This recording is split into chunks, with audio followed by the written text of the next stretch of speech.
Hello అండి, welcome back to my channel. ఈరోజు అయితే స్పైసీగా ఇంకో చట్నీ చేస్తున్నాను, కూరాకు చట్నీ. ఇది టేస్ట్ చాలా బాగుంటుంది. ఈ కూరాకు దొరకడం కూడా చాలా రేర్గా దొరుకుతుంది. దీన్ని అయితే మేము ఎర్రవద్దాకు అనేసి అంటాము.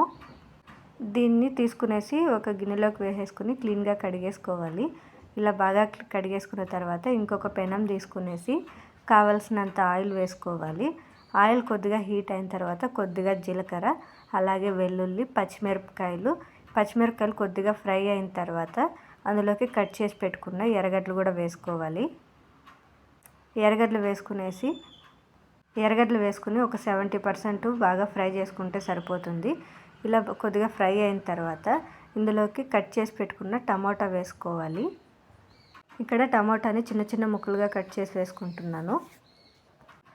ఇందులోకి ఇది ఒకసారి బాగా మిక్స్ చేసుకున్న తర్వాత ఇందులోకి కొద్దిగా పసుపు వేసుకునేసి మంటని లో ఫ్లేమ్లో పెట్టుకొని టమోటాని బాగా సాఫ్ట్గా ఉడికించుకోవాలి. టమోటా కొద్దిగా సాఫ్ట్గా ఉడికిన తర్వాత ముందుగా కడిగి పెట్టుకున్న కూరాకు అంతా వేసుకోవాలి.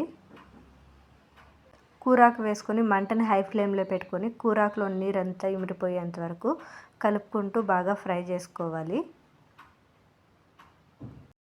ఈ కూరాకు ఉడకడానికి కొద్దిగా టైం తీసుకుంటుంది. 5 to 10 minutes పాటు మధ్యలో కలుపుకుంటూ బాగా ఫ్రై చేసుకోవాలి.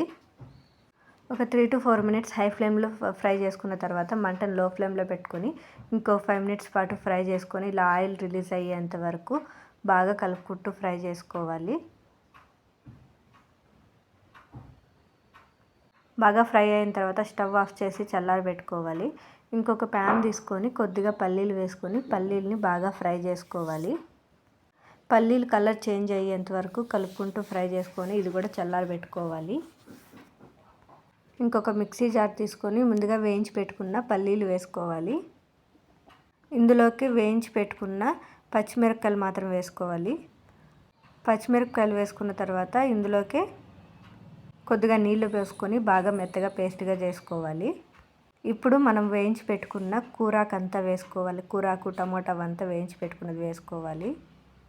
ఇదంతా వేసుకున్న తర్వాత ఇందులోకి మీ రుచికి తగినంత ఉప్పు, అలాగే కొద్దిగా చింతపండు, మీకు ఇష్టం ఉంటే వేసుకోవచ్చు చింతపండు, లేదంటే స్కిప్ చేయవచ్చు. ఇలా కోర్స్గా గ్రైండ్ చేసుకున్న తర్వాత ఒక గిన్నెలోకి తీసుకొని సర్వ్ చేసుకోవచ్చు. మీకు కావాలంటే ఇక్కడ పోపు కూడా పెట్టుకోవచ్చు. పోపు వేసుకుంటే ఇంకా టేస్ట్ బాగుంటుంది.